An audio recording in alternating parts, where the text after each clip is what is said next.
Good morning and welcome to the session F, day 2 of Indo-Pacific Future Forum. This is a session on strategy, security, and diplomacy in the Indo-Pacific, where we have very distinguished 6 speakers. We have Ambassador Pankaj Saran, former Deputy National Security Advisor of India and convener of NatStrat, a think tank based in New Delhi, which is also partnering with this forum. We also have Dr. Tomohiko Taniguchi, who is a special advisor to former Prime Minister Shinzo Abe, and a professor at the University of Tsukuba, Japan.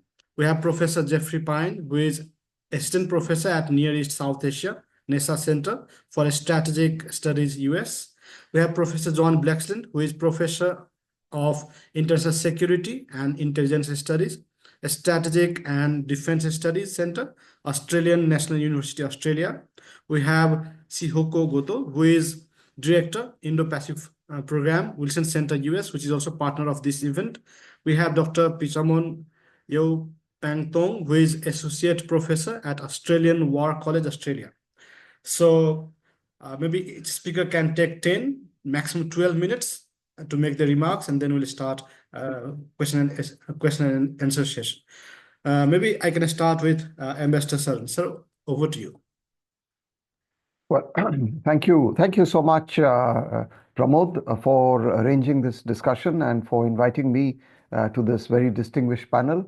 It's a great delight to be part of the nice event, and thank you so much. And a very good morning to all the distinguished panelists, and it's a pleasure to be in this company.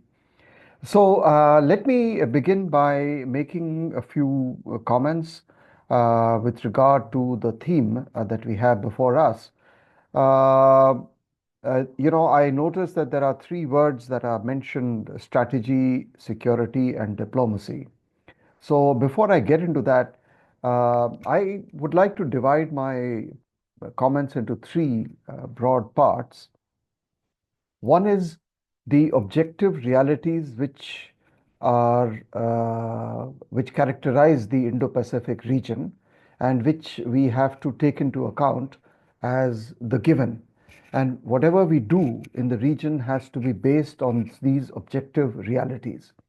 And these objective realities are born from geography, from history and culture. And what we can see and what we have seen historically is that the Indo-Pacific is a highly complicated arena. It is not just complicated, but clearly it is an arena for future contestation from a geostrategic lens. And this is something that is very important for us to understand, that when we discuss and talk about the Indo-Pacific, we are in a sense talking about future challenges.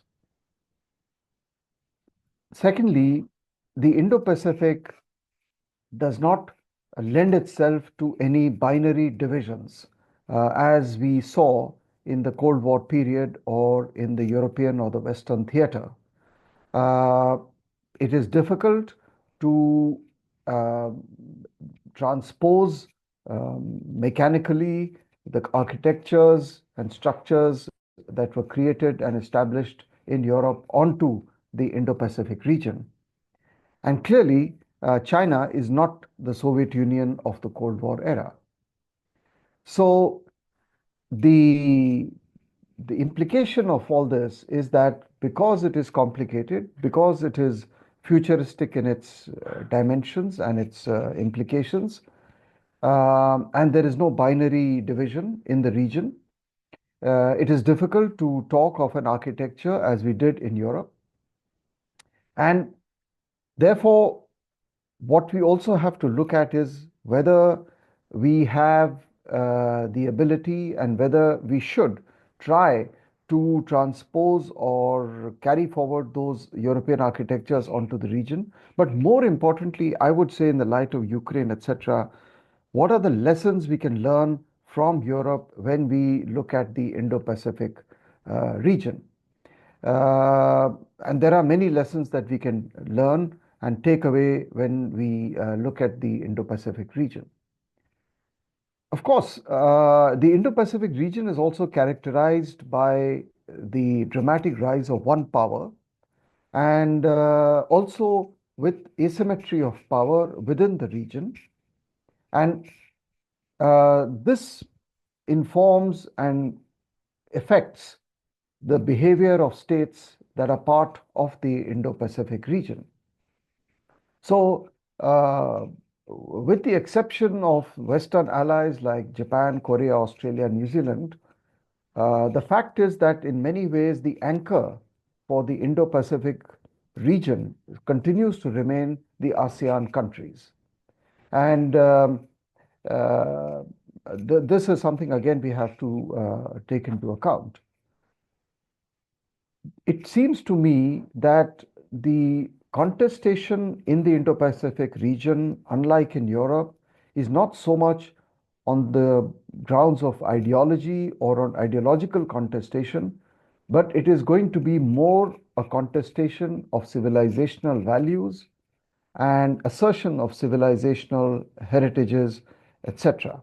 So this is a big difference between what we have seen in Europe and what we will see or are seeing in the Indo-Pacific. So these are some of the objective conditions. We also know, for example, that the ASEAN approach to great power competition is fundamentally different from that of, for example, Europe in the US-Russia context.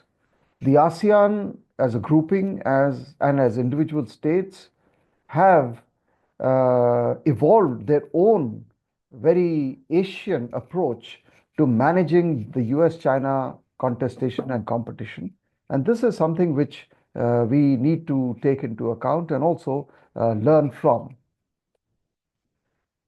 Of course, these are the objective conditions. Now, the second part of what I wanted to put forward and suggest was that these objective conditions are accompanied by subjective or normative conditions, or what we can call the behavioral aspects that are shaped by policies and by state actors and personalities.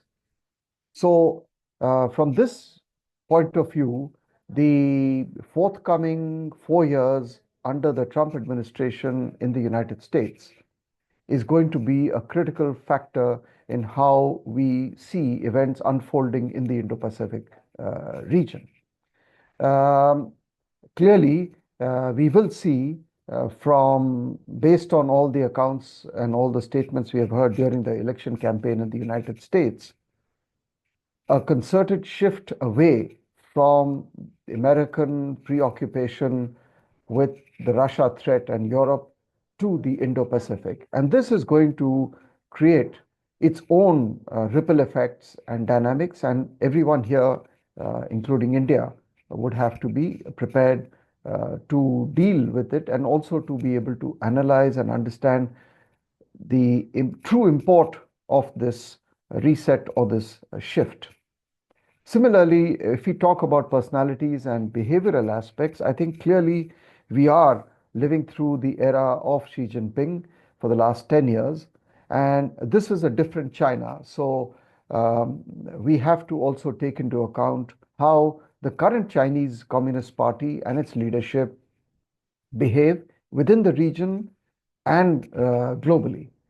The question of whether the Communist Party and the Chinese leadership structure and the political structure is resilient or has internal fault lines or is vulnerable to external pressure is another factor that we have to also arrive at a considered analysis and assessment.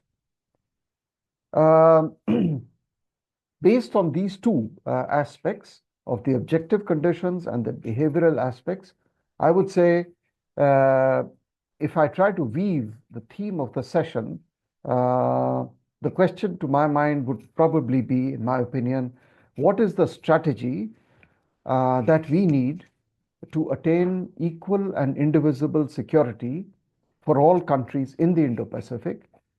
And what is the kind of diplomacy that we need to attain this objective of security, and how important is going to be the diplomatic effort in this overall strategy that we want to carve out or we want to create to ensure security for everyone in the region.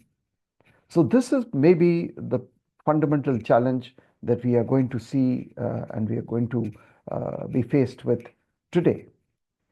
My last point, of course, is what do we need?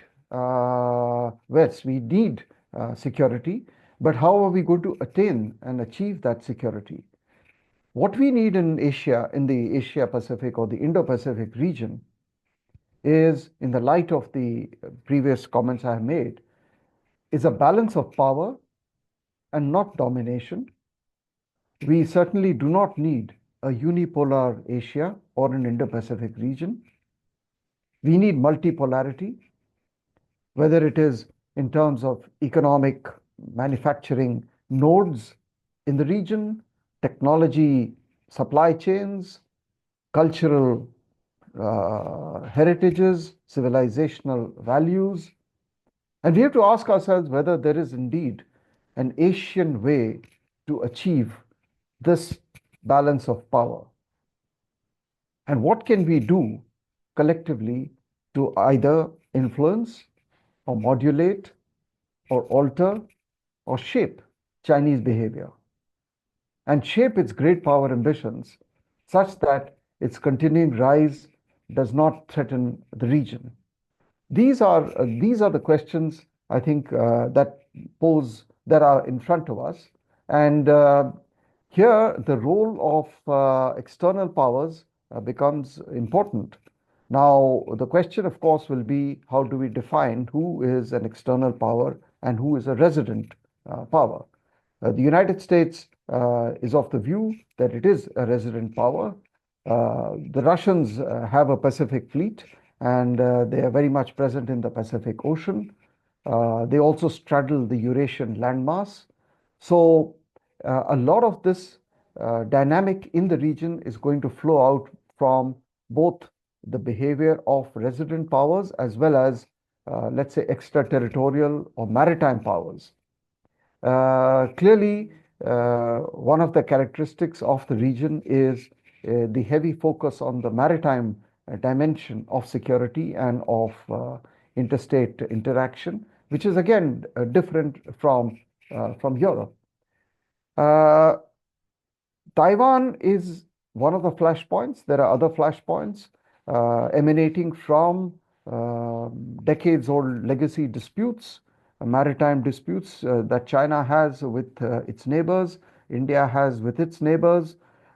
These will continue to inform our security challenges, but I'm not quite sure whether countries of the region, particularly China's own neighbors, would be comfortable with a war over Taiwan, whether they would like to avoid escalating the Taiwan conflict to a hot war or a hot situation.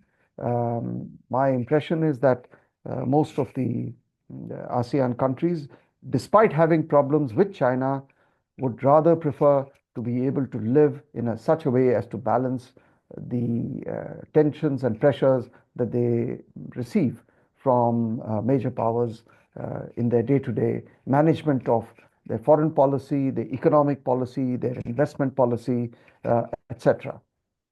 So these are some broad comments I thought I would just flag to enable further discussion, some thoughts, and maybe I'll just stop here. Thank you so much.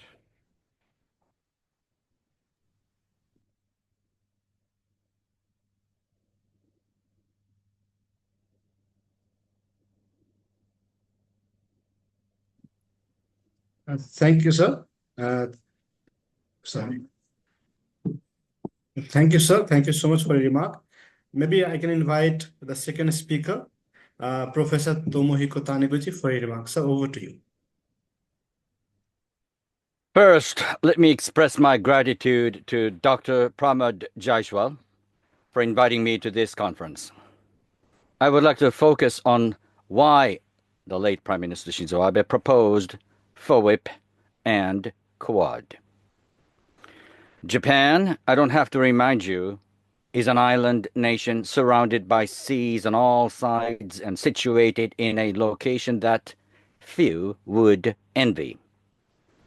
To the north, the country faces the gateway to the Arctic Ocean, while to the west, across the Sea of Japan, we are directly bordered by three countries: Russia, Korea, and China, from north to south. How about it? Would you like to address? These three countries share certain common traits. First, none of them has any experience with democracy. Second, they openly display hostility towards both the United States and Japan. Third, they are relentless in their pursuit of nuclear armament. Recently, these three nations have also deepened their ties with Iran, another country that shares these characteristics, forming what could be seen as an axis of alignment.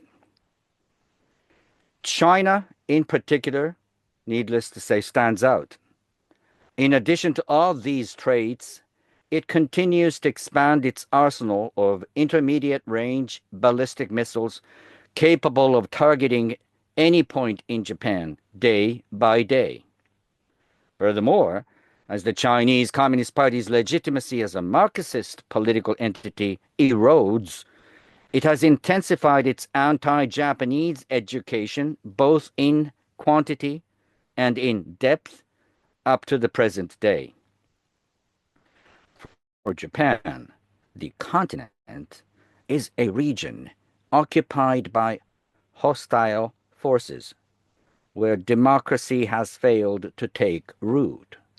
Thus, the country's opportunities lie in the seas. Japan has no choice but to build its security framework over the oceans. Overland possibilities are non-existent. Overseas lies our future. This is the geopolitical reality for Japan. Given this, it is only natural that Japan's path should lie with the seas. This was the reasoning of Shinzo Abe. When Japan seeks to safeguard its national interests overseas, the economic foundation is the CPTPP, or the Comprehensive and Progressive Trans-Pacific Partnership. Upon assuming office, the first Trump administration immediately abandoned the Trans-Pacific Partnership. Partnering with Australia, Prime Minister Abe, however, refused to let this happen. He brought the framework to fruition.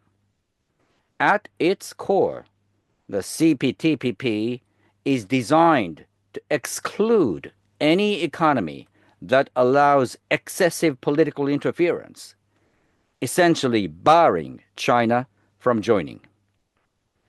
The origins of FOIP, or Free and Open Indo-Pacific, a concept also proposed by Prime Minister Abe, can be traced back to his speech in August 2007 before the Indian Parliament. Titled "The Confluence of the Two Seas," this speech marked the first time in history that the Indian Ocean and the Pacific Ocean were geopolitically linked and highlighted their importance to the future global order. Before then, we had used the term Asia-Pacific. However, Prime Minister Abe recognized that this term could not encompass the rapidly growing Indian Ocean Economic Zone, particularly India. He thus conceived the concept of the Indo-Pacific, a confluence of two seas, as more fitting for a new era. Picture a globe. In the region spanning the Pacific and Indian Oceans, a coalition of democracies can band together to make it harder for China to act with impunity. China, after all, has long aimed to turn the East and South China Seas into restricted, closed-off waters, and continues to project its power in pursuit of that goal. This is why Prime Minister Abe advocated for creating a free and open seascape. FOIP serves as a strong signal to China while also rallying like-minded nations under a single banner. Fortuitously, post-Brexit Britain has joined the CPTPP and is striving to establish itself as a trusted force within FOIP. A promising development indeed. When Prime Minister Abe returned to office for a second term, he contributed an article to the online opinion site Project Syndicate, titled Asia's Democratic Security Diamond. In it, he envisioned connecting 4 key points: Hawaii, home to the U.S. Indo-Pacific Command; Darwin, a crucial military base in northern Australia; Kolkata, a central city in the Bengali region of India; and Yokosuka, the shared base of the U.S. and Japanese navies. Together, these 4 points form a diamond shape, spanning the vast expanse from the Western Pacific to the Indian Ocean. Prime Minister Abe persuaded the leaders of these 4 nations, Australia, India, Japan, and the United States, to share agendas, hold consultations, and take the lead in shaping the regional order. This effort culminated in the establishment of Quad, initially as a framework for discussing security issues and later evolving into a platform for summit-level cooperation. It was Abe himself who first proposed this framework. Throughout this process, Japan demonstrated a proactive attitude, taking the initiative to shape a new order. This approach should continue even under a second Trump administration. Furthermore, Japan's engagement with India and the broader Indian Ocean region can be likened to a futures investment in financial terms, reflecting a belief in their potential. Looking ahead, China will likely escalate its proactive, provocative, and reckless actions concerning Taiwan. Defending the status quo is essential for Japan's national interests and for the shared interests of Indo-Pacific nations. The FOIP banner must be held even higher. With that, I conclude my remarks. Thank you. Thank you. Thank you so much, Professor Taniguchi Tomohiko. May I now invite Professor Jeffrey Payne, who is Assistant Professor at Near East South Asia Center for Strategic Studies, US. So over to you. Thank you, Dr. Jaiswal. Great to be back with NICE. Greetings to my fellow panelists and to everyone watching. It's late here in Washington, D.C., so I hope I'm sufficiently caffeinated to follow honestly, the 2 previous speakers, far more comprehensive remarks than probably I am capable of delivering, but I will try to do my best.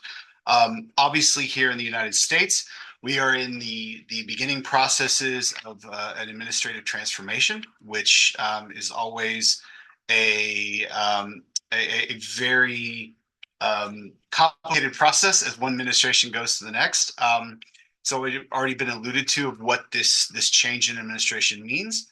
What I wanted to kind of address vis-a-vis the topic of this session is, for all of the states that are attached to the concept of the Indo-Pacific, one of these concepts has already been alluded to by both previous speakers, and that is the geography of this region is maritime. in nature. It's not merely maritime, but the waters of the Indo-Pacific provide a lot of the geopolitical calculations and complexities that the various actors have to navigate, have to exploit, have to sail through, have to use for their economic productivity and profitability.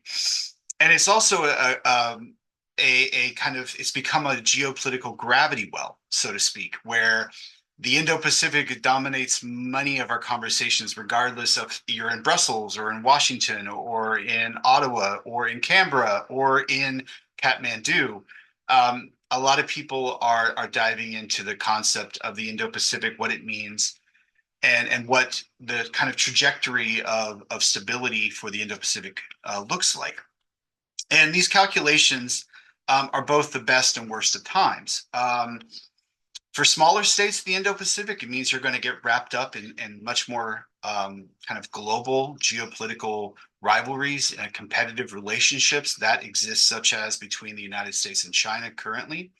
But it also means that more than ever before, the interests that dominate your own domestic agenda can rise above kind of the stereotypical, traditional, kind of maybe transatlantic or European focused kind of political institutions that have dominated, especially much of the 20th century. So there's an issue where you have at the highest echelon competition between two massive economic and military powers, the United States and China. But then on a smaller scale, you have the opportunity for new infrastructure development, new possibilities in trade, new challenge sets that address your own domestic as well as regional security. All of these things create complexity, but also opportunity. And I think often in these conversations, especially in Washington, we can speak of this in that context. And forgive me, I should have said this from the start, and I have to, so forgive me. But my remarks here are merely my own. They do not reflect the NESA Center or the National Defense University, and most certainly not the United States government in any way, shape, or form. But per what I have seen in my research and my engagement and my experiences is one of the issues that needs to be emphasized when it comes especially to diplomacy is the continued willingness of states to partner with one another, whether it be from the lens of ASEAN centrality, whether it be through the dynamism of South Asia, whether it be through the kind of massive economies, industrial economies in Northeast Asia, and some of the kind of emerging formulations of the Pacific Islands, let alone Australia and New Zealand thrown into that. You have a willingness, but the issue is how do we do it? So part of it is a complexity of methodology. You have multilateral institutions that exist. You have mini-laterals, such as the Quad. There is obviously regionally focused institutions such as BIMSTEC or ASEAN itself. All of these things exist, but one kind of thing that I want to narrow down on is one of the things that the United States is putting a lot of prioritization on in our own domestic conversations. There is an understanding that there needs to be a closer marriage between the dynamism of the United States private sector, whether it be research laboratories, whether it be academic institutions, whether it be private sector firms, technological innovators, incubation processes when it comes to certain technologies, and being met halfway with the existing government operations and government efforts and government programs.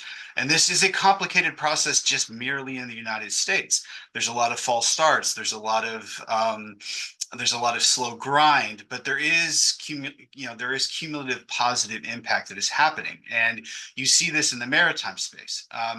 If we looked back 25 years ago and you were looking at the Bay of Bengal, the amount of data that was available to you, if you were a Bangladeshi naval officer or if you're an Indian Coast Guard officer, would be far more limited than what it is today. Between free-to-use tools that exist, whether it be new innovations that are emerging in many, many economies located in South Asia, in Europe, in Africa, in Southeast Asia, and well beyond. We have sensors, we have a revolution in commercial aerospace, we have new forms of machine learning, and all of these things provide us new data sets where it's not just merely states that are involved in security conversations. It's now non-government organizations. It's international organizations. It's even in some cases academic networks that serve as stakeholders in some of the calculations and kind of recommendations and policymaking processes that are being pushed for how to maintain the stability of the Indo-Pacific, and not only its stability, but its prosperity. So this is something that I think is worthy of a lot of conversation and worthy of a lot of analysis.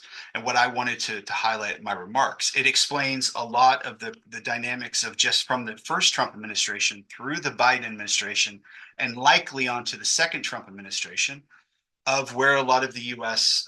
Diplomatic and security cooperation overtures have been made. The U.S.-Indian partnership has matured broadly. The amount of interest in the dynamics of smaller states and how they can partner with a country like the US or a country like India or a country like Australia have diversified substantially. And all of this gives different pathways. Obviously, China lurks in the background. That geopolitical specter looms over a lot of the conversations in Washington. I know my colleagues here in this panel will do it far better justice than I can. I just wanted to highlight some of this more immediate thing. How do we narrow down the methodology on sharing processes, becoming more integrated, and sharing our data more routinely? This is something that that the U.S. through the Quad, through its direct bilateral relationships, through its multilateral engagements, has put a lot of energy into and will continue to do so. Because the more data we have, the better decisions we can make, and therefore the better we can resource our own firms, our own communities, our own nations to better take advantage or to better counter emerging threats as they exist. They can range from everything from stopping illegal fishing to protecting our coastal communities to more advanced security issues. So with that, I just wanted to say thanks again to NICE, and I will conclude my remarks.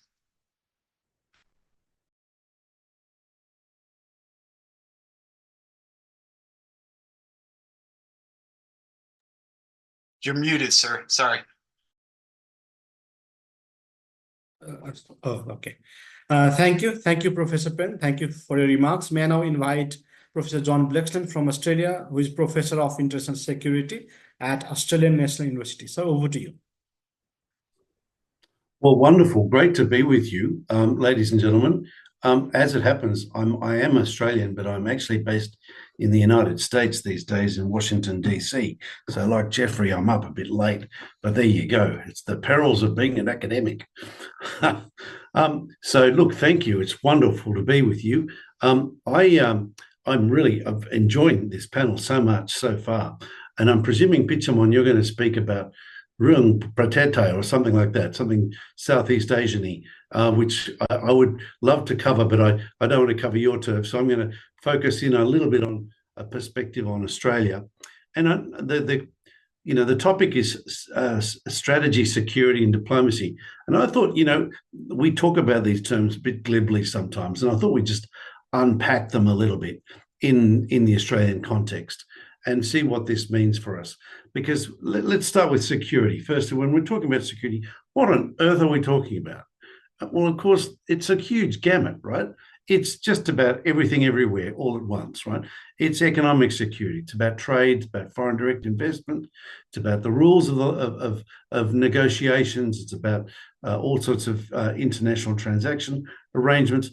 It's environmental security. We're talking about all sorts of issues relating to climate change and the use of fossil fuels. And in Australia, there's a huge debate about nuclear energy, whether we should go down that path or not, and how much we can rely on wind and solar to cover the peak demands and the troughs and so on. Then there's political security and there's human security. And, this is actually quite a big domain that people in the military, and I'm a former military officer, so something that tends to be kind of pushed to the side as not all that consequential.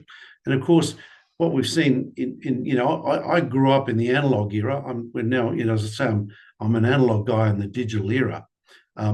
We've gone through the fourth industrial revolution, or we're going through it now, and everything is changed. So now computers and computer security or cyber security has become way more consequential. We've gone from being web enabled to web dependent, and in turn web vulnerable.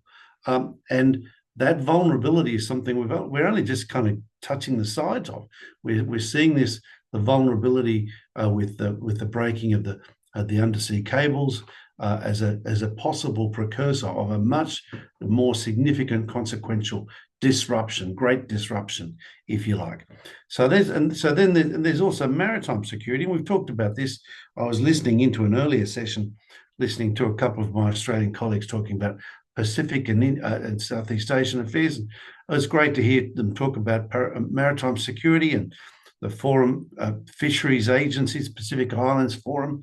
You know, there's a lot of dimensions to maritime security, economically, in terms of protection against piracy and people smuggling and drug smuggling and a range of other dimensions.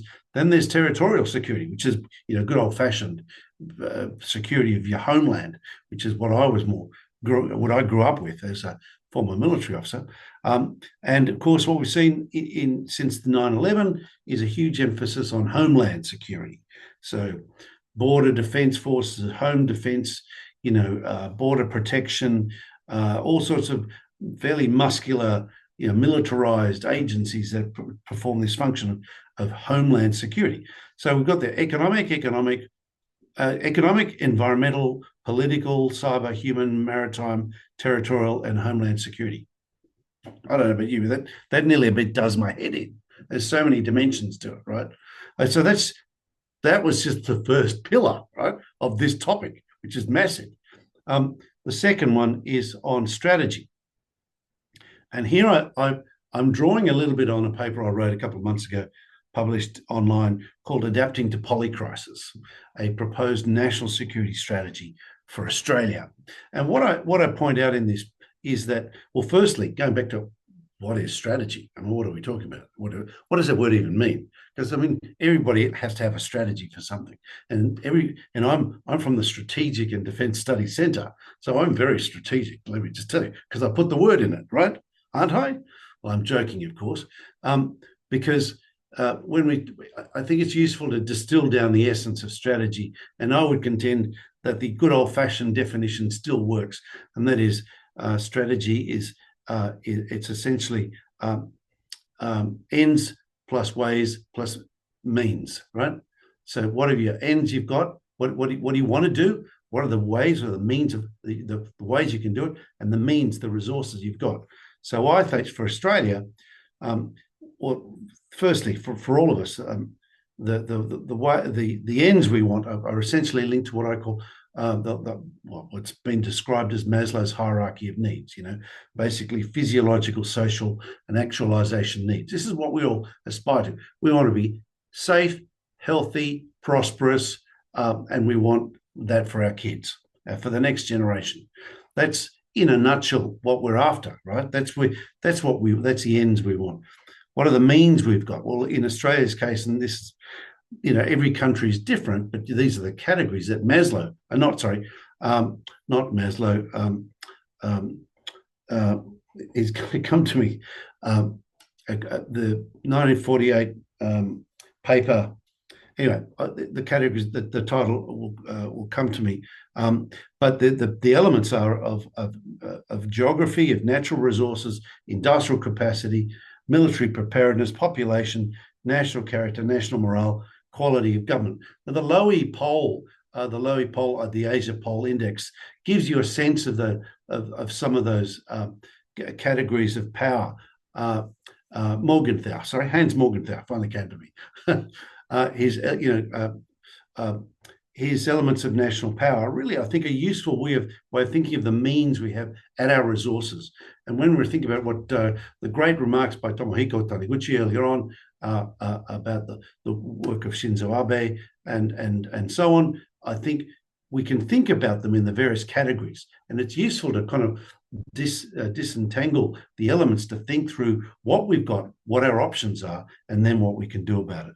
And of course, the ways, well, that's then gets down to the kind of what we think is the strategy. What we tend to talk about strategy, and for me, when we think about this, I think it's useful to distill this down to this idea of what I've put in a Venn diagram as great power competition, looming environmental catastrophe, a spectrum of governance challenges accelerated by the fourth industrial revolution.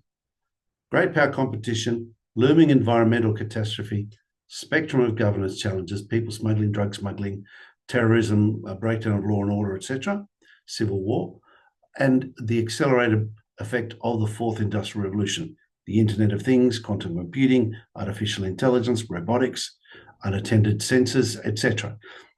All of those things, no one has mastery of that.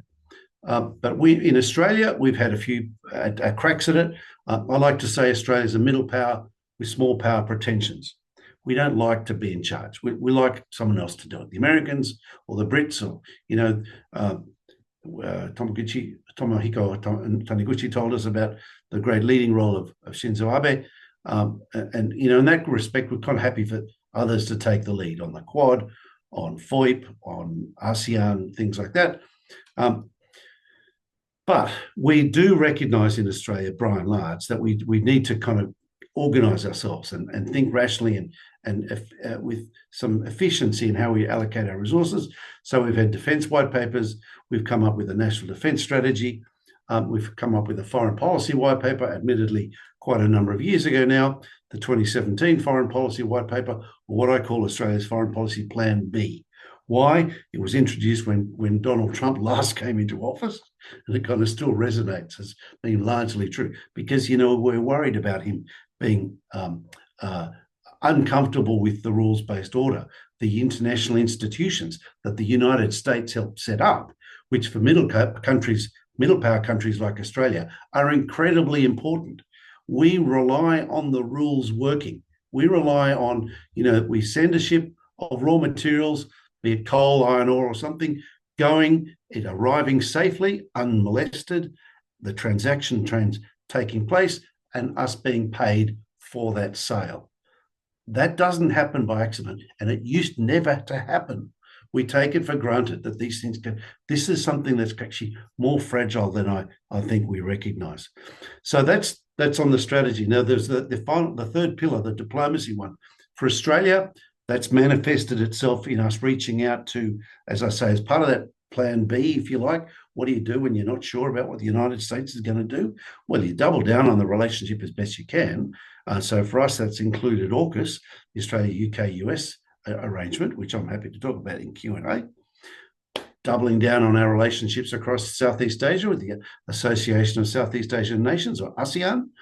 Doubling down on our relationships with Pacific Islands foreign countries, the PIF. And we've just seen Australia sign some great deals with Tuvalu, with Nauru, and with Papua New Guinea, and Fiji as well, amongst others. The Quad, with seeing Australia engage more in the Indian Ocean space, particularly with India, in a way that kind of, it's kind of obvious. It should have been going for a long time, but it's great to see it come to fruition. Our engagement with the Indian Ocean Rim Association, but particularly our engagement with our most important, clear, immediate neighbour, Indonesia. This is a relationship that, it's a prickly one because we have a game of snakes and ladders with Indonesia. We incrementally go up the ladder, improving things, and then we go down the ladder, beat over beef, over boats, over spies, clemency, Timor, Papua, Jerusalem, you name it. We have an uncanny ability to be clod-hopping in our relationship with our most important neighbour, Indonesia. Still, we're getting better. We've got the Indonesia-Australia Comprehensive Economic Partnership Agreement. We've got these new ramped-up strategic partnerships, and there's scope for doing more. Manis is the Indonesian word for sweet. It could be a maritime forum for Malaysia, Australia, New Zealand, Indonesia, Singapore, and anyone else who wants to join. there's a range of mechanisms there. We have a lot of challenges. Anthea Roberts talked about the 6 faces of globalization. As we think about strategy and diplomacy and managing the security challenges, we have to bring everybody on board. It's easier said than done, but I think we are facing what could be described as strategic unrestricted competition. It's riffing off the book by those 2 Chinese colonels who wrote that book in the late 90s called Unrestricted Warfare. We have a binary in English of peace and war, and that title it threw us off. What it was dealing with was legal, economic, psychological, and political warfare. I think the word warfare has thrown us off. It's really competition. It's going gangbusters. Competition isn't all bad, though, and I think we should be looking positively at it. And that's why I think we should be adapting. That's how I think we should be adapting to what I see as the polycrisis. Thank you for humoring me and for having me on the program. Thank you. Thank you, Professor Blaxland, for your remarks. May I now invite Shihoko Goto, who is Director, Indo-Pacific Program at Wilson Center. Madam, over to you. Great. Thank you so much for inviting me to speak to this wonderful discussion today. I am actually the 3rd speaker in the row who is based in Washington, D.C., and it is now midnight, and I have to say I'm getting old, so this is way past my bedtime. So my apologies in advance if I'm not really coherent, and I also want to apologize for keeping my remarks fairly brief. But I wanted to share a couple of thoughts. First of all, I am based in Washington, D.C., but I direct the Wilson Center's Indo-Pacific program. And I travel quite a lot in the region. I just got back from Delhi a couple of days ago. I was in Thailand last month. I will be in Taiwan next month as well.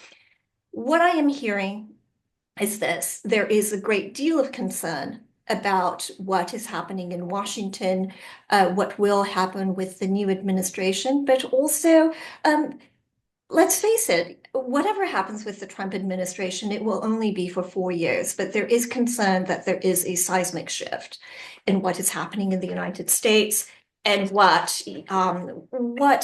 the United States perceives itself and how it identifies as the Indo-Pacific power today and moving forward. And I raise this because here in Washington, since the election, there has been a considerable shift in how we are expecting the Trump administration to move.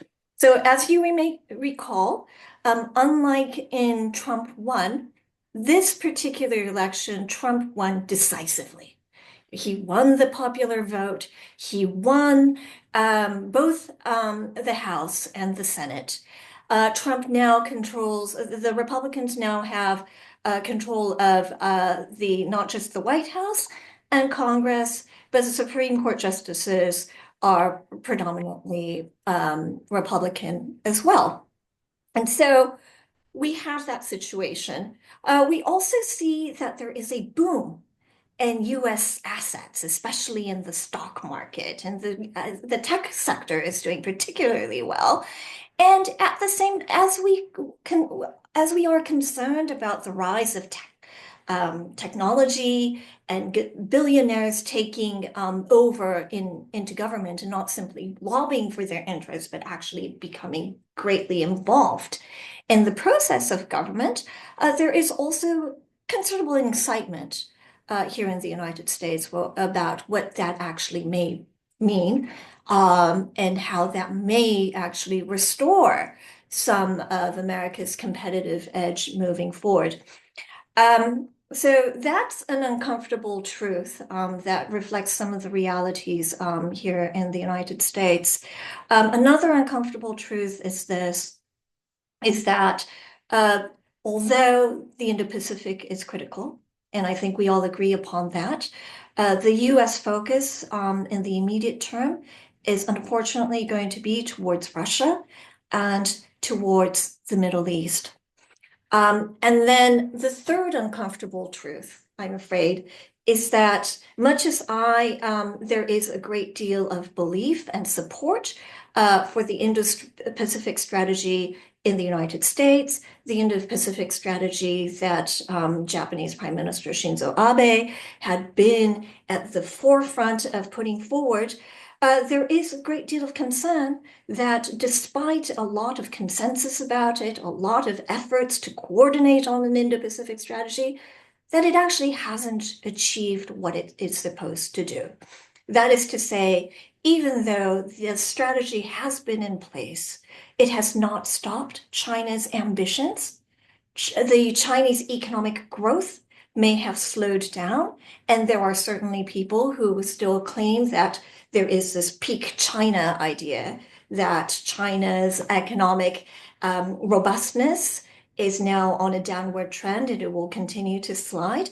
We know nonetheless that China's ambitions and aspirations for itself and the ability of the Chinese government to identify and target and spend considerable resources to bolster its economy and target strategic industries is more robust than ever. And then of course, we know that the Chinese have done an incredibly effective job in reaching out to the global South. So with all of that, I am actually cautiously optimistic about the power of the so-called middle powers, which actually I believe includes Australia as well as Japan. It's all the countries that are not the United States and China in how I see it.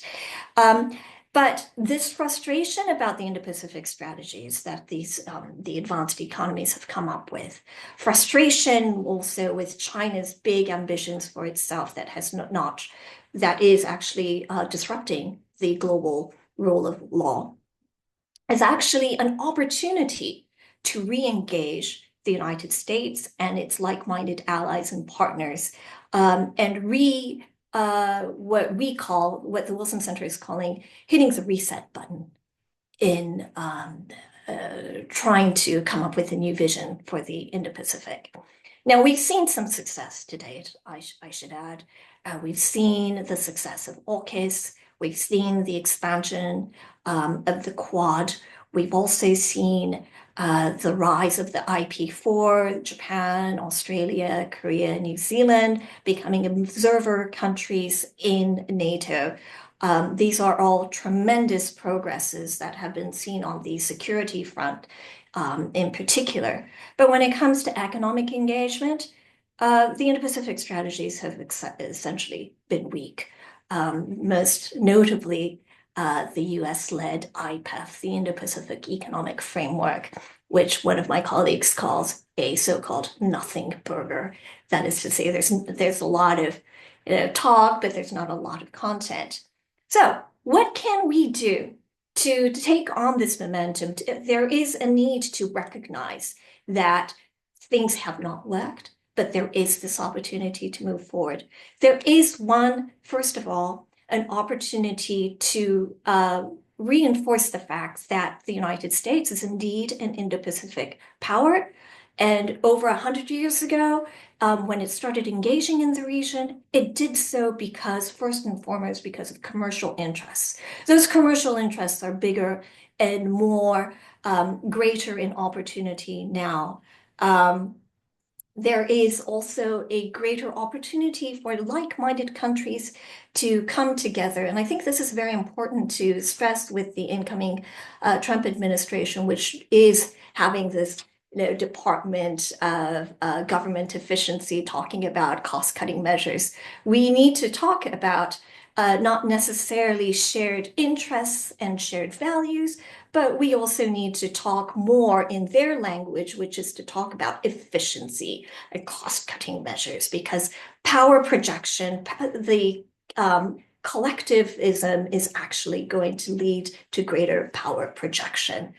Then we also should be mindful of the fact that there are shared interests, and the biggest shared interest of them all is this concern about a excessive dependence on China. There is a shared interest across the Indo-Pacific about managing risk and de-risking from China.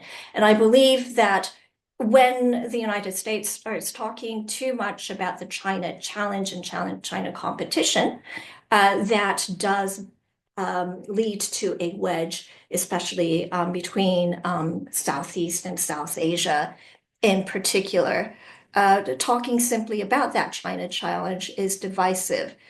We need to talk much more about threats to prosperity and the need for trading nations to ensure that there are the rules of law continue to be transparent and predictable so that businesses and individuals can actually be engaged with predictability and stability.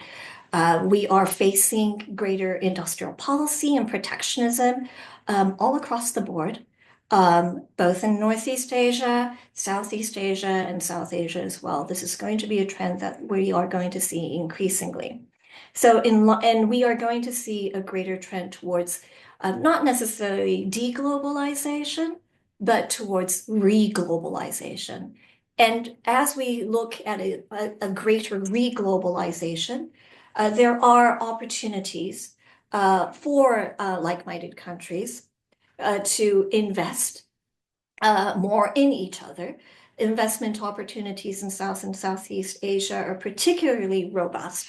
But I also want to point out that there are the transferring of not just capital, but also of knowledge, and especially human capital is something that we should focus on. I think one of the previous speakers has talked about innovation opportunities, and there are greater opportunities for cooperation and collaboration in the STEM sectors. That is obvious. Another opportunity is going to be meeting the demographic challenge. In the Indo-Pacific, we have a sharp divide between a rapidly aging and shrinking demographic in Northeast Asia, in Japan, South Korea, and even in China, right? On the other hand, we have India, Southeast Asian countries that are very dynamic and robust. There is this opportunity to have a greater match. And this isn't simply about exploitative economic partnerships. But as we reassess the value chains in talking about supply chain efficiencies, we do see this opportunity for greater partnerships that's based on workforce development. Another area that we can see greater cooperation is in confronting economic coercion. That is to say, the Chinese trend to weaponize its economic dominance for political gain. We have seen some progress, but at the same time, I do believe that countries like Japan in particular, that has been at the forefront of putting that on the G7 agenda, it can do more. We can do more to share information about some of the coercive actions that China has been taking and to call them out on it so that there is a deterrence effect so that China does not take those actions in the first place. And then finally, I want to see this as an opportunity to readdress this issue of resource nationalism. We have a great deal of talk about export restrictions of critical minerals. There's also a great deal of concern in the global south about resource exploitation. We have this opportunity to rethink it so it does become an integral part of the conversation about moving up the value chain and also creating greater efficiencies and creating greater opportunities on both the amongst both the advanced economies and the global south as well. So with that, thank you very much, and I look forward to continuing this discussion. Thank you so much, Madam Goto. May I now invite Dr. Pichamon, Yeophantong for a remarks. Pichamon, over to you. Sure. Thank you very much, Pramod, for bringing us together on this very interesting session. And thank you to colleagues for all of your remarks and interventions so far. As I'm joining you from Canberra, Australia, I would like to begin by acknowledging the Ngunnawal people as the traditional custodians of the lands on which I speak. And I pay my respects to Ngunnawal elders, past, present, and emerging, and thank them for their continuing care of country and community. Now, I am currently in Australia, but in my defense, should I end up being not as lucid as I hope to be, I did just get off a plane from South Korea, where I think everyone is mindful of the latest political developments there, which further, I think, emphasize some of the points that I'm going to be touching upon today in my remarks. So if at the crux of good strategy are principles such as prudence and preparedness, in order for us to meet the challenges that we currently see in the global system, but equally at the regional level, I think we need to take into consideration two key trends. The first is persistent insecurity that is predicated on persistent irrationality of the actors involved in maintaining and in some ways undermining the current system or order that we have. And second, the rise of non-state actors, specifically of business enterprises, that further complicate the security and strategic landscape that we inhabit. And so what I'm going to focus on today is really on the role of business enterprises when it comes to strategy, security, specifically when it comes to influencing policy and the geopolitical situation at the current moment. And this really segues in a sense from what Shihoko was saying earlier, about how if we look at the tech sector, we see how companies are playing a very outsized role. And in fact, more businesses are also having a very clear influence over the foreign policies of governments, if not their domestic policies as well, through various processes. I think for many of us, we're familiar with this particular phenomenon. Some would call it corporate lobbying, others would call it corporate capture of the policy process. But I don't think I have enough time to go into all of those details with respect to how companies come to exert an influence over policy. Rather, I'm going to try and focus more on what the implications of that influence mean when it comes to global security dynamics and what it means specifically for the Indo-Pacific region. Now, that's a lot to cover for me to try and cover in the next 10 minutes or so. But I should note that this is an emerging program of work that I have in collaboration with other colleagues. And so some of the ideas that you will hear shortly are ones that I would certainly welcome feedback on, as well as further discussion with colleagues on the call here today. So as already noted, the increasing influence of businesses coincides with the broader trend that we see at the global and regional levels, where non-state actors are playing more prominent roles in politics and in security. The declining adaptability of state institutions, a more fragmented international and regional environment, and greater access to resources by these commercial actors beyond government have further contributed to this trend. Businesses, especially multinational corporations or MNCs, exert considerable influence on a variety of issues, including economic policy, technological innovation, and even conflict dynamics. In fact, some scholars have argued that businesses should assume roles that go beyond purely public or private, advocating instead for the concept of business authority in global governance. This suggests that companies, due to their unique position and influence, have a role to play in shaping global governance frameworks, but also that this role needs to be carefully balanced with public interest on the one hand and democratic principles on the other. And so already I think you can get a sense of how contentious this area can be. And this is because whilst MNCs, I think this is jet lag gradually kicking in now, while MNCs in particular can be major drivers of economic growth and development in the Indo-Pacific region, for example, their investments, trade relationships, and technological know-how shaping the region's economic trajectory, this economic power can also be misused and abused. And as a result, the political influence that they can exert can also result in lobbying influence, and that shape policy agendas in ways that might not always benefit the collective good. It's also the case that businesses can also become vectors for a particular country's influence or priorities, even while they pursue their own commercial interests. China's been mentioned a few times already by other colleagues here, but it is important to note indeed that Chinese firms have been instrumental in Beijing's Belt and Road Initiative, expanding China's economic and political footprint across the Indo-Pacific region. Similarly, there are recent examples, and Ambassador Pankaj can correct me if I have this wrong, but I believe there are recent examples of Indian companies doing so as well, entering into new markets and into projects that are of strategic importance to New Delhi's foreign policy vision, including into infrastructure projects in a variety of countries like the Maldives, Sri Lanka, Afghanistan, prior to the Taliban takeover, and so forth. And so this growing reality can present real challenges to other countries, but also opportunities. Indeed, the distinction between state and non-state actors is becoming increasingly blurred.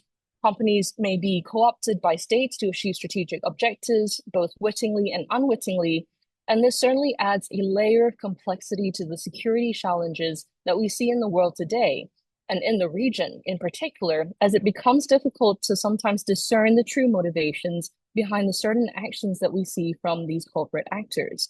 For example, cyber attacks emanating from a particular country may be carried out by criminal groups with tacit state support. It can also be carried out by a company with tacit state support. And this segues into another point that I wanted to make by means of providing everyone with a clear background here, which is that companies of all sizes are clearly at the forefront of technological development, particularly in areas, as John was saying earlier, such as artificial intelligence or AI, 6G, and quantum computing.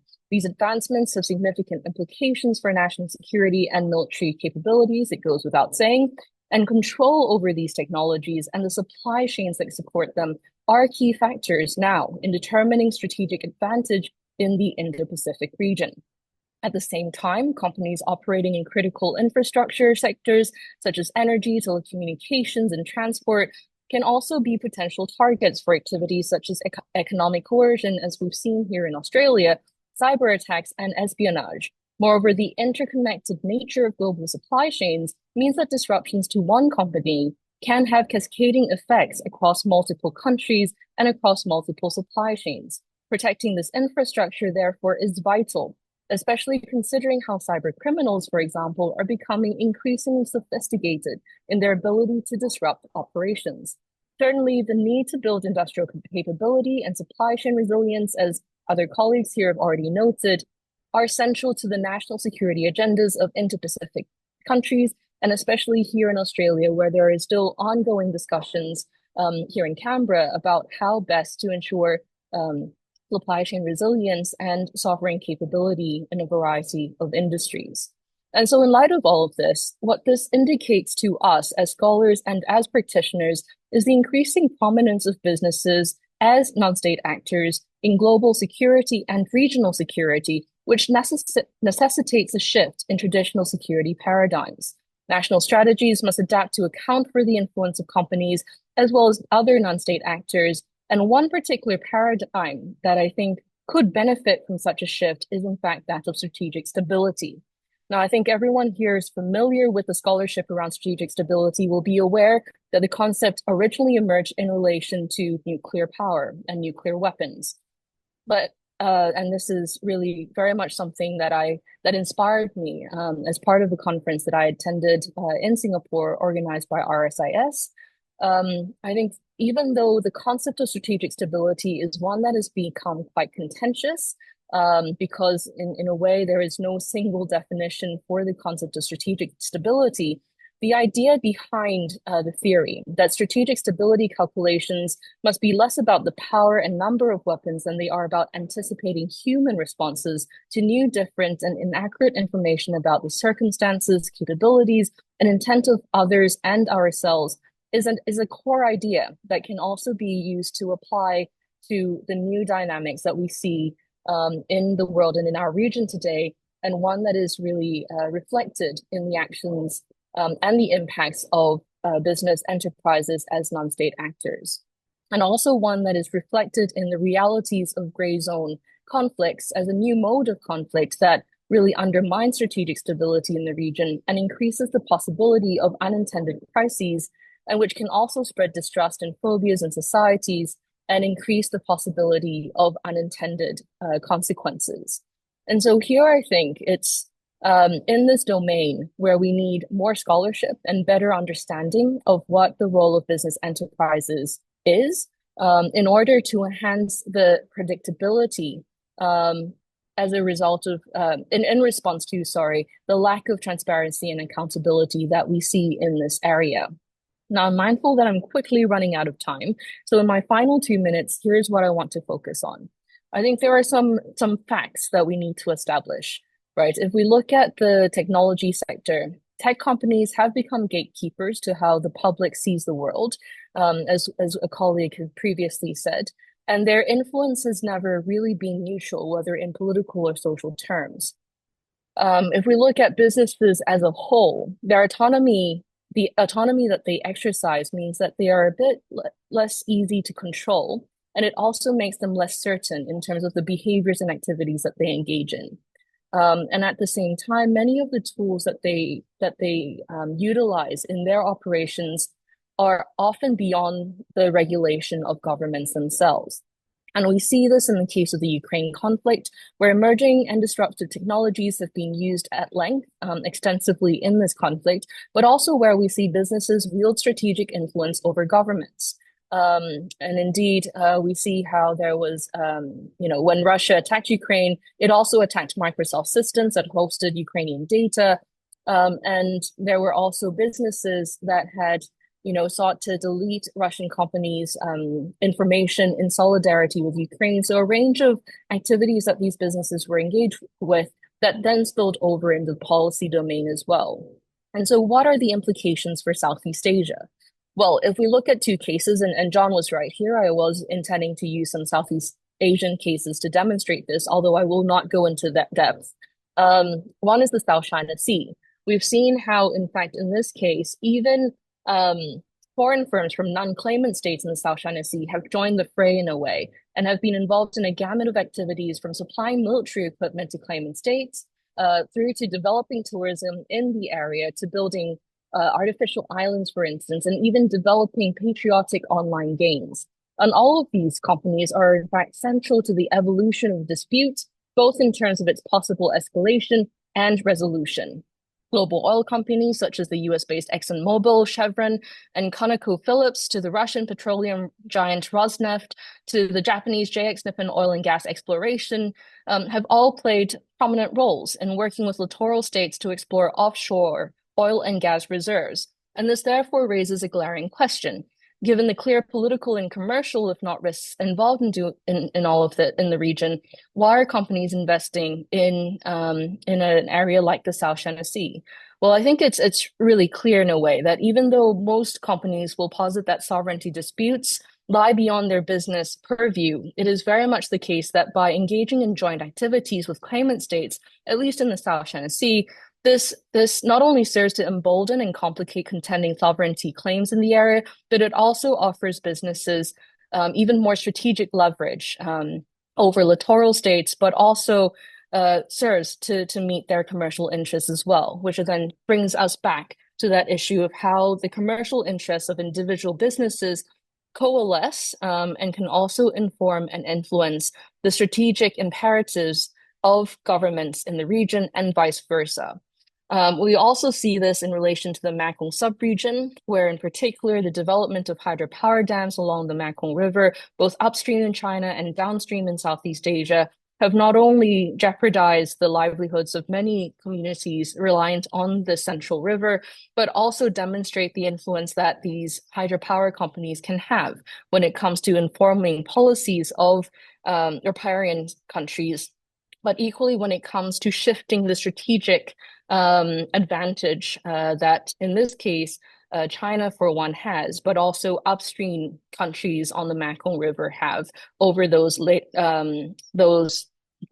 situated downstream.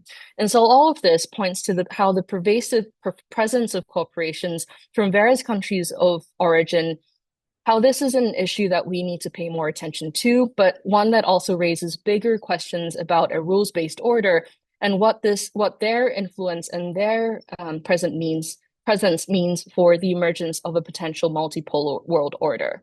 And here I would like to finally conclude by saying that John Ruggie had acknowledged long ago that there are governance gaps when it comes to the regulation of private enterprises. And yes, we can't control these non-state actors, but there are ways in which we can limit their options and how they operate. And so here I would like to end on that point and welcome further feedback. But the key message here is that the impact of companies on global and regional security, including here in the Indo-Pacific region, is undeniable. They are no longer passive players, and we need to understand what they're doing. With that, I'll hand it back over. Thank you. Thank you, Dr. Pichamon, for your remarks. Now we have roughly half an hour. So let me take the question from the floor. We have got a few questions on Facebook Live and WhatsApp and different other platforms. Let me share some of them and then we'll go for the second round because I expect more questions to come. First is that what is the future of Indo-Pacific during Trump 2.0? So that is one question anyone can address, or maybe everyone can make a brief comment. Other is, what are the most significant security risks or flashpoints in the Indo-Pacific, and how can diplomacy help mitigate those risks? Third is a question for Ambassador Pankaj Saran, who said that how can Indo-Pacific nations like Nepal and many other South Asia balance national security priorities while maintaining a strategic autonomy amid external pressure from major powers? That is for Ambassador Saran. We have another, like, how does climate change factor into the security and diplomatic strategies of Indo-Pacific nations, especially in relation to rising sea level and natural disasters? And last, we have, how should Indo-Pacific nations respond to China's expanding military and economic influence, particularly in the South China Sea? So maybe I can follow the same order. Maybe I can start with Ambassador Saran and then subsequent speakers. Ambassador Saran, over to you. Yeah, thank you. Thank you, Pramod. If I can just take the first question addressed to me in the first instance. So, this whole question of strategic autonomy is something that you will hear in different ways across the Indo-Pacific region, except for the allies of the United States. So the bulk of the countries of the region, including the smallest, there is this great kind of sense of preserving autonomy and decision making, a great premium on national sovereignty as they understand it, and a general reluctance to get caught into any alliance system. This is a characteristic of the region, and I think the ASEAN model actually was the first originator of this idea that they would like to maintain a different set of relationships with the United States, with China, with Japan, with India. And the whole conception of ASEAN and as a group was exactly to stay away from big power competition and rivalry. I mean, that was the foundation of ASEAN. And today they are under severe stress. And they were the last ones to buy into the Indo-Pacific strategy. So when you come to smaller countries like Nepal or others, one of the reasons why China is where it is today in terms of dominating and I'm not talking the foreign policy, the economic landscape or the technology landscape, is the fact that the smallest countries, the most vulnerable, had no choice in terms of getting foreign investments into their countries. They were capital starved, they were investment starved. China filled that vacuum for the last 20 years, provided easy, unquestioned money with all the accompanying ills that go with easy, cheap money without questions. And they actually became the money lender and the investment lender and everything else for these smaller countries. And therefore, this entry into those countries was followed by political influence. And in fact, so it fitted beautifully into the Chinese strategy of creating these dependencies, which today are a reality. And the entire Quad framework, the Indo-Pacific strategy, we are coming in too late. That is the whole reality, and that is the truth of the matter, that do you have the kind of dollars and the trillions to throw in to provide to these smaller countries the alternative models, the financing models, the investment models, the infrastructure models that they desperately need. So this is one reality which is there. On the question of Trump, I'm sure our American colleagues will be much better placed to answer. But as an Indian, I can see and I can share that the expectation, broadly speaking, in India is that there will be a shift towards the Indo-Pacific in the Trump 2.0 over a 4-year period. In some ways, as a successor, let's say, reality to Trump 1.0, when he actually put China on the radar screen of the security establishment of Washington, D.C. So the expectation in India is that he will simply carry this forward and take it a step further.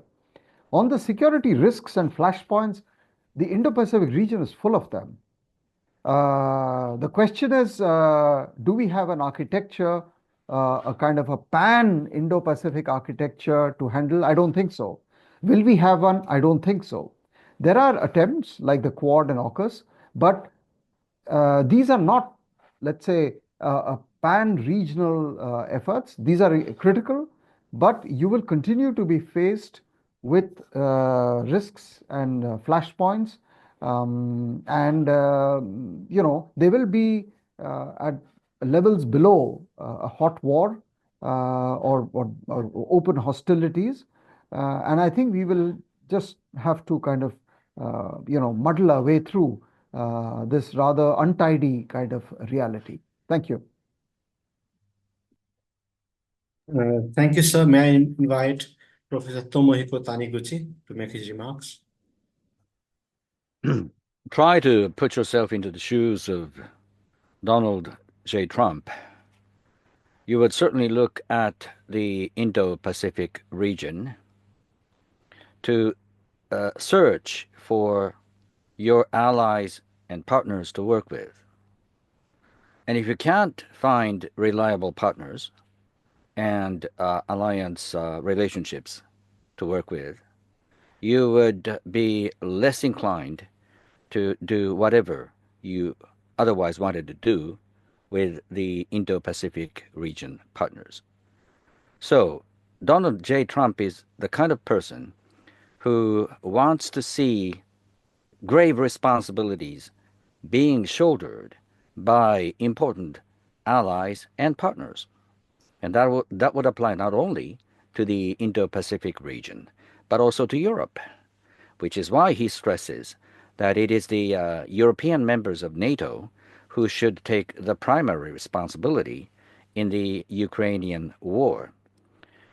I am saying that what will Donald J. Trump do in the Indo-Pacific region should be reframed to asking what will the regional powers like Japan, like Australia, like India do and should do in terms of U.S. engagement in order for the United States to firmly stay engaged in the Indo-Pacific.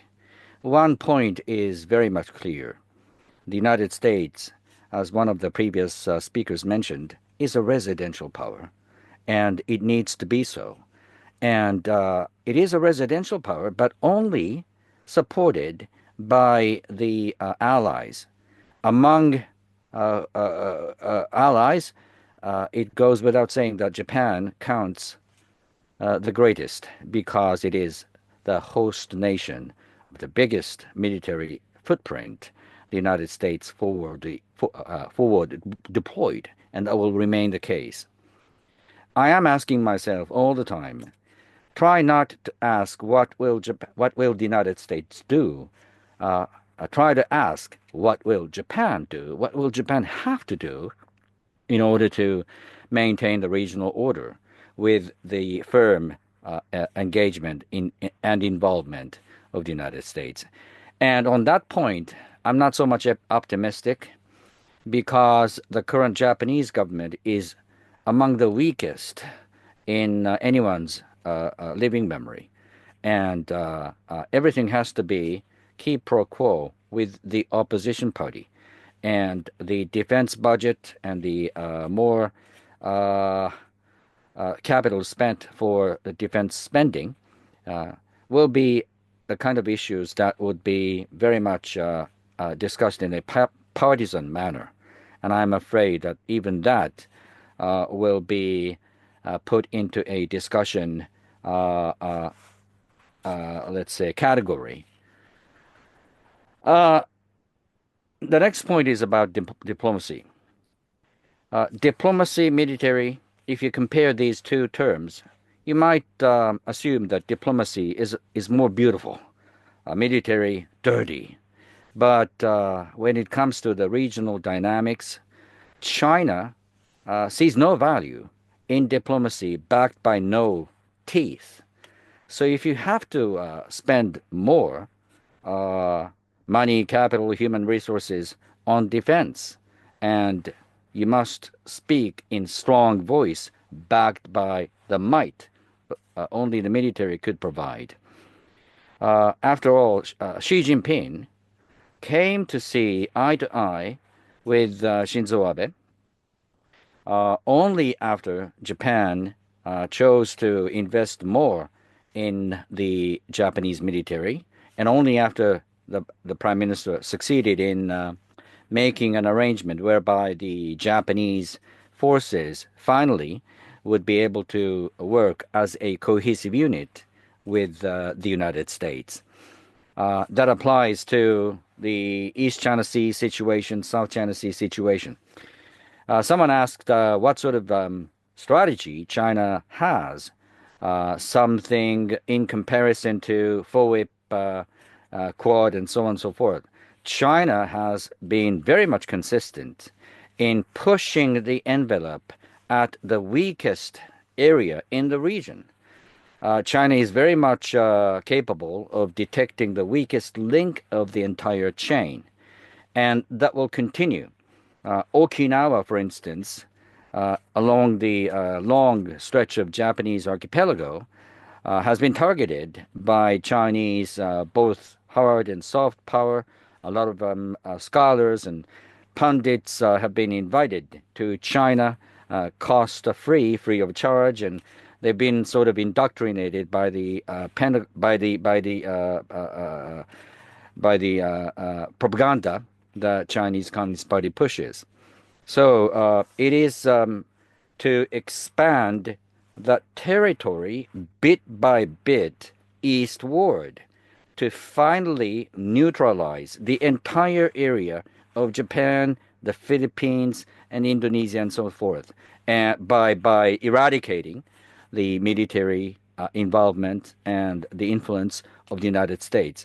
I'm not going to be willing to live under those conditions, and I don't think many people in the region will be happy living under those conditions. So what should we do will remain a very much pertinent question. I am slightly nervous about what to say about ASEAN. ASEAN centrality and unity should be well regarded and should be cherished, but ASEAN has been a divided sort of entity now.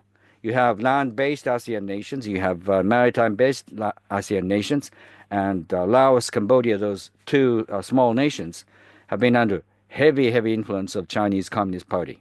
And so ASEAN centrality and unity has been under challenge posed by China. And we have to work hard in order for this to not happen. And here diplomacy has its role to play by combining power, knowledge, and experiences of countries like Australia and like Singapore, like Japan, and the United States.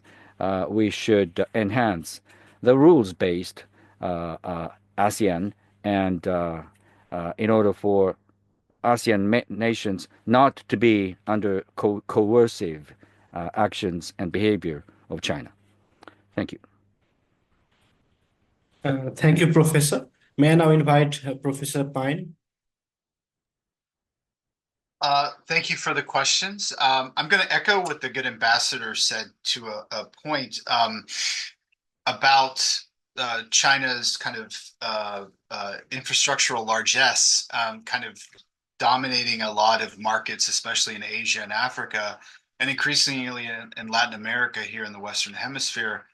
That in and of itself, it may be a conundrum to be discussed in Tokyo or in Washington or in Delhi or in Canberra. But for countries that are in desperate need, you take the opportunities where they arrive. Where I think the issue becomes problematic is that for years, a lot of the narratives, speaking from kind of the Washingtonian kind of academic community, it was always about responding. China did X, so we're going to follow suit. And it was just chasing this narrative instead of crafting their own independent narrative. For instance, one of the kind of permanent issues with China and its Belt and Road Initiative infrastructural projects were the details of the actual contract. And so, you know, and there was a mixed record. It wasn't a case where a smaller state or a less developed state was just in receive mode. They did their due diligence. It is a very diverse record depending on the circumstances. But it doesn't mean that a country like the United States or a country like India or a country like, Spain or who have you, can come in with secondary, even tertiary elements of an infrastructural project to diversify the portfolio and to make use with what available funds or what available expertise there are there. To put it in a more security-oriented frame of mind is one thing that the United States has a substantial advantage on when it comes to security cooperation is the type of professional military education that the United States facilitates. And it ranges. It ranges from leadership training courses all the way down to logistical supply chains for security services, to, a whole host of practicalities, radar efficacy, shipwriter programs, all of these other things. So I think a lot of it is about a narrative crafting to use the comparative advantages to again further provide more options for elements of the global South who are looking for dramatically important infrastructural or economic kind of leaps to assist their own domestic needs. As for the flashpoints, again echoing both what the ambassador said and what Dr. Taniguchi said, that there are numerous ones. But again, I think this very event features a lot of maritime conversations, and a lot of them do feature due to the maritime aspect of it, because it's easier to essentially hide your flag. It's easier to use asymmetry. It's easier to spoof yourself or to go dark, to make certain actions less easy to attribute to a specific actor. There's this greater room for misinterpretation or for speculation to again control a narrative, to drive a narrative of confusion. And this is again where transparency matters. So one of the things that I think that the United States is working on, still has not figured out all the answers, but is to how to show its own processes, its own considerations, its own outreach with greater sunlight on the process, to show all the potential actors, all potential partners, regardless of the circumstance, what the circumstances are in related to that deal or related to that relationship or related to that process. The greater sunlight, the more everything can be trusted, because there's going to be disinfectant provided by that sunlight. I think a lot of what China's been able to exploit is taking a leap with its own narrative, but also more importantly, using the opaque nature of its own system to complicate things. So that's one of the aspects that I think we need to emphasize when it comes to the potentiality of what's happening in the West Philippine Sea, for instance, right now, or in the South China Sea at large. There's definitely a change in the tone by the Chinese foreign ministry and by a whole host of Chinese, think tanks and kind of even official channels vis-a-vis what the Filipinos have been doing, which is a program of dramatic transparency that this Coast Guard has been the kind of headwaters of. So these are just some of the examples of kind of, yes, the complexity, the continued complexity, but also the importance of every actor of the Indo-Pacific either joining the narrative in their own terms or also helping to define what that narrative is. I don't think it's in a circumstance where one single actor, no matter who it is, has the right nor has the ability to dictate the terms for everyone in the Indo-Pacific.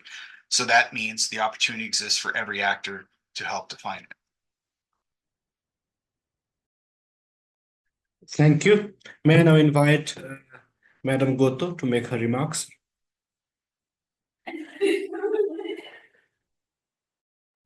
Yeah, thank you so much. I actually wanted to follow up first of all with Professor Taniguchi's comment about Japan's weak political position. As we speak, I believe former Prime Minister Shinzo Abe's widow, Akie Abe, is actually in Mar-a-Lago. It's an interesting phenomenon because Mar-a-Lago right now is the center of the transition team for the the new president, and to have her as the first Japanese quasi-official to meet with the president-elect speaks volumes about what kind of relationships that the new president, the incoming president, will want to have with world leaders and influencers more broadly. But I digress. I wanted to address the question about does China have an equivalent of an Indo-Pacific strategy? Now, of course, the Indo-Pacific strategy of any country is seen as shorthand as a China strategy. So the question would be, does China have a strategy to counterbalance against an Indo-Pacific strategy coming out? China is already taking action on that front. We see that in a number of ways. One, of course, is its approach to divide and conquer amongst allies and partners. So the modus operandi of Beijing is to drive a schism between countries and to have a wedge. And so we have that amongst advanced economies to some extent, and we certainly have that amongst the sub-regions of the Indo-Pacific. We also see China as China's relations with Japan in particular becomes much warmer when China's relations with the United States falters. And so we see that play out between China and the Western European countries as well. And then we also see a China strategy, which has already been discussed, that is looking more towards the global south. That would be its counterbalance towards an Indo-Pacific strategy.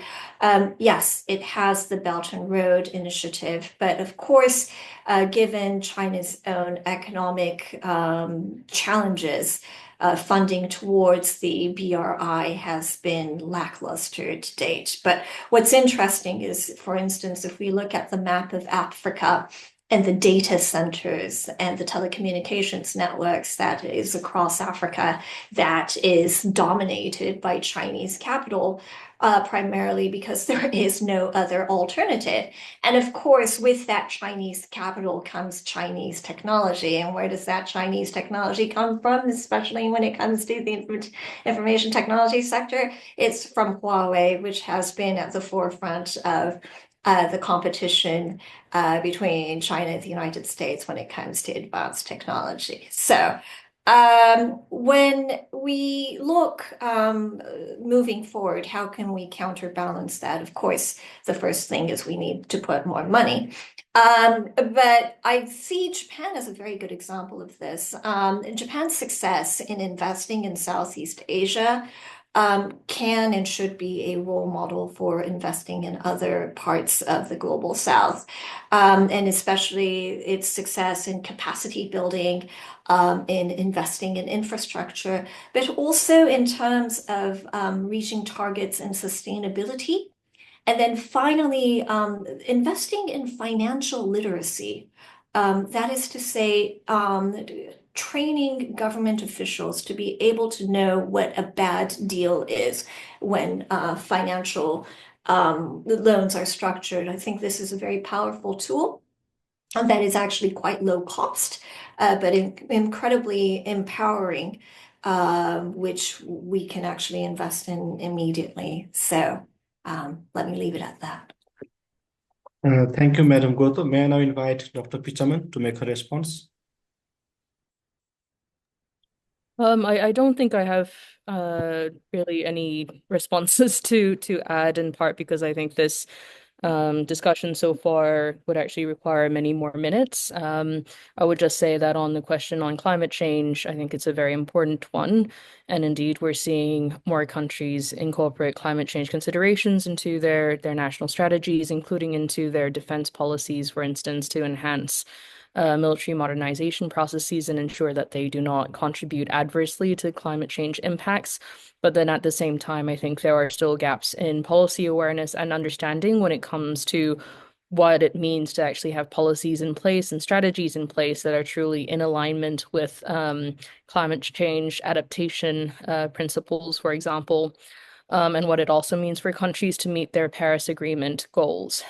So in light of that, yeah, I think in the Indo-Pacific region, many governments are still lagging behind in that respect. And there we see also challenges around the so-called just transition to renewable energies, which are often processes predicated on unsustainable extraction of resources, critical minerals to fuel the renewable energy transition. And this is something that governments in the Indo-Pacific are known for pursuing very actively, but without kind of undertaking the due diligence required to ensure greater environmental sustainability in the longer term. So I'll just respond to that one, and just quickly also say that in everything I've said so far, I am speaking in my capacity as the head of research and associate professor at the Center for Future Defense and National Security of Deakin University. But with that, I'll hand it back over to you, Pramod. Thank you. Thank you. We still have lots of questions, but we hardly have 5 to 10 minutes. Let me take a few questions. One is that, like, with the growing importance of digital infrastructure, how are cybersecurity concerns influencing security strategy in Indo-Pacific? Because that is one which is very important. And second is, how do economic partnership and trade agreements contribute to regional security and diplomatic relations in Indo-Pacific? And if you want to make additional any point, you are free to do so. So please, maybe in 2 to 3 minutes each, I'd like to wrap up this session. So let me again start in the same order. Ambassador Saran, over to you, sir. Yeah, thank you. Thank you, Pramod. I think clearly, I mean, as one of the panelists very correctly pointed out, this is the digital age and the cyber threat is going to be increasingly important for many, many reasons. And I think we are not prepared for it as much as we should. And I think China clearly has the edge when it comes to using and weaponizing this particular instrument of influence, coercion, and domination. On the economic issues, of course, I think in some senses in the Indo-Pacific region, it is actually pretty fundamental to generating or threatening regional security. And what we are seeing is that, as I mentioned earlier, the Chinese are one step ahead of the game. It's going to be catch-up time for the rest of the region. I'm not quite sure whether we have understood the challenge and the gravity of the challenge involved, but at least we seem to be understanding that there is a problem, and whether we can actually offer alternatives to Chinese investments, whether we can offer alternative manufacturing hubs, markets, technologies. All of this is going to be very, very critical to the task of creating a network of relationships and dependencies and interlinkages, which all do not lead to the top of one mountain alone, that they are diversified across the region, across countries. And I think that is really goes to the heart of everything else. So I'll just stop here. Thank you. Thank you, sir. Professor Taniguchi Tomohiko, over to you, sir. Speaking of digital security, the only thing that I would like to mention is that digital security is also about physical infrastructure security, because Japan, as is the case with many other island nations, has been totally, entirely dependent upon undersea cables. And the country, Japan, has actually not concealed where the undersea cables reach the shores. And it's going to be relatively easy for you to cut and disrupt information flow by cutting the undersea cables.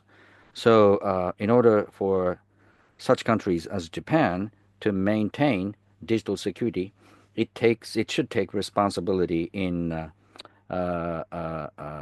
putting the infrastructure, physical infrastructure in good order.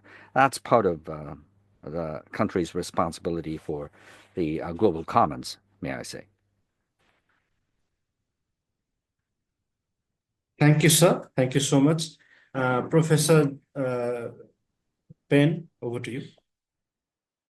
Thank you. I won't belabor it. There's so much to dive into here.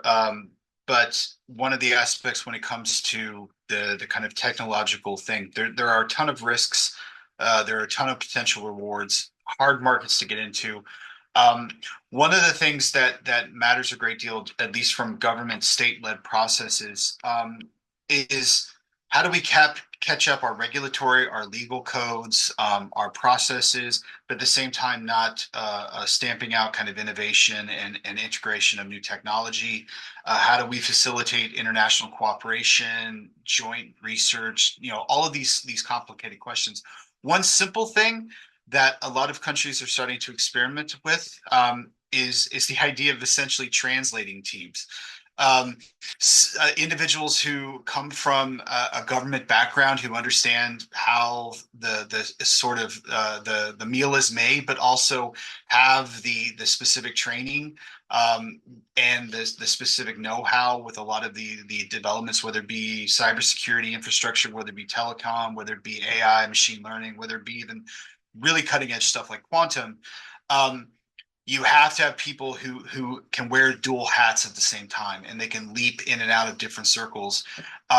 It's a new process, and it's part of that whole, there's risks, but it's kind of the necessity of the world in which we live. And so that's one thing that I would recommend to think about, and that additional research and additional testing needs to be done with. When it has been implemented and done so with some transparency, it's proven to be far more effective, especially in cases around the Mediterranean, where they were facing very specific cyber threats.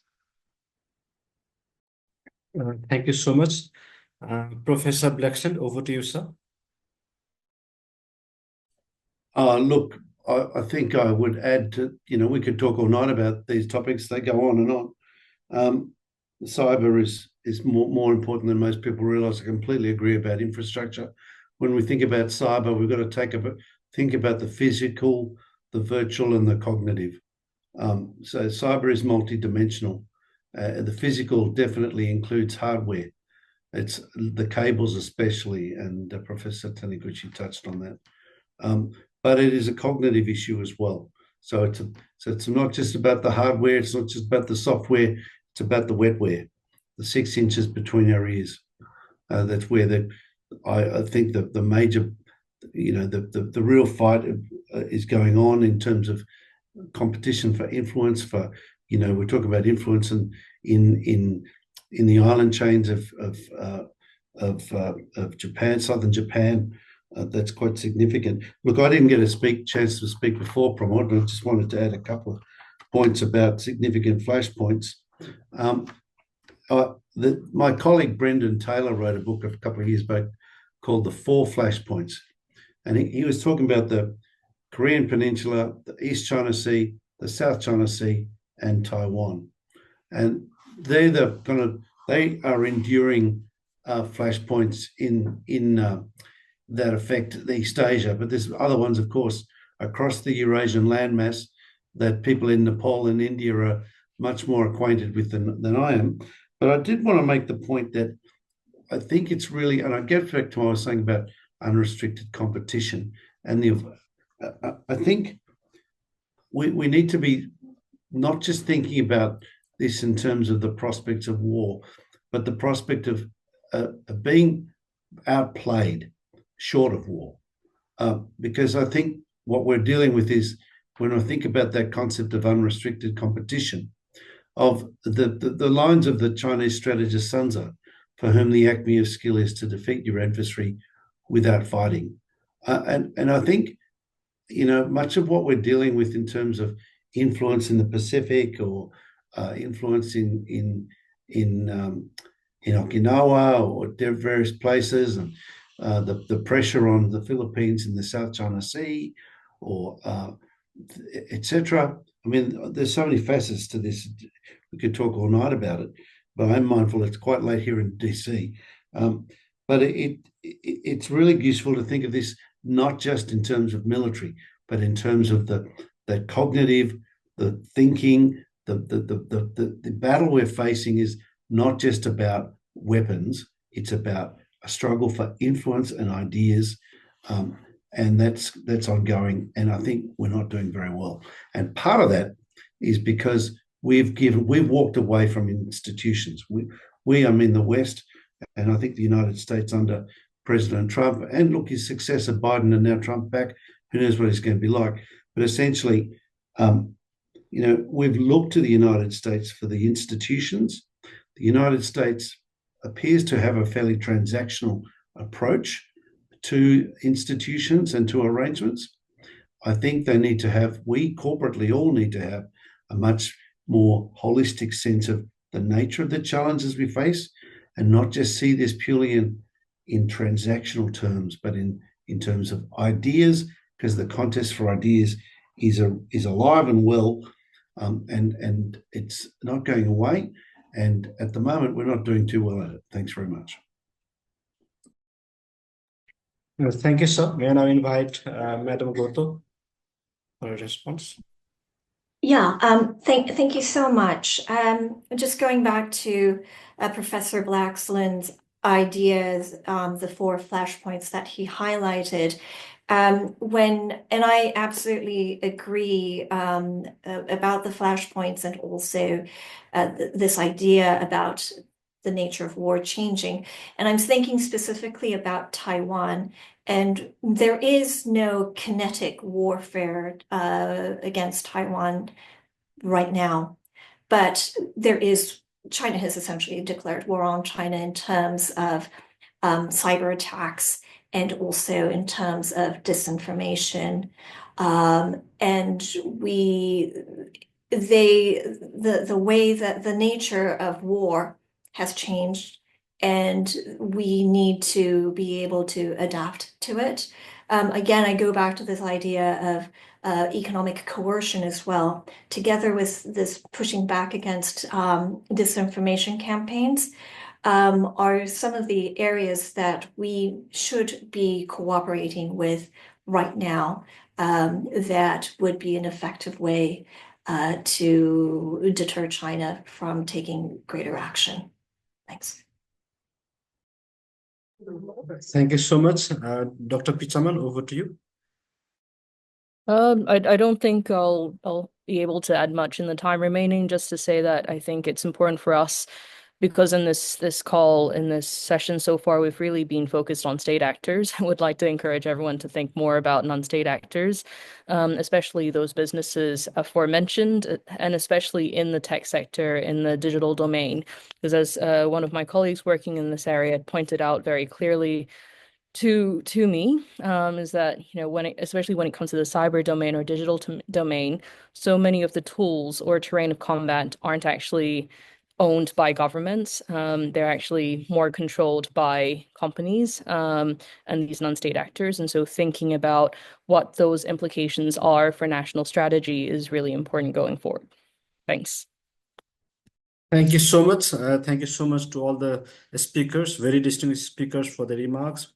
Mr. Pankaj Saran, Dr. Tomohiko Taniguchi, Professor Jeffrey Payne, Professor John Blaxland, Shihoko Goto, and Dr. Pichamon Yeophantong. Thank you so much for your remarks. It was a really interesting session.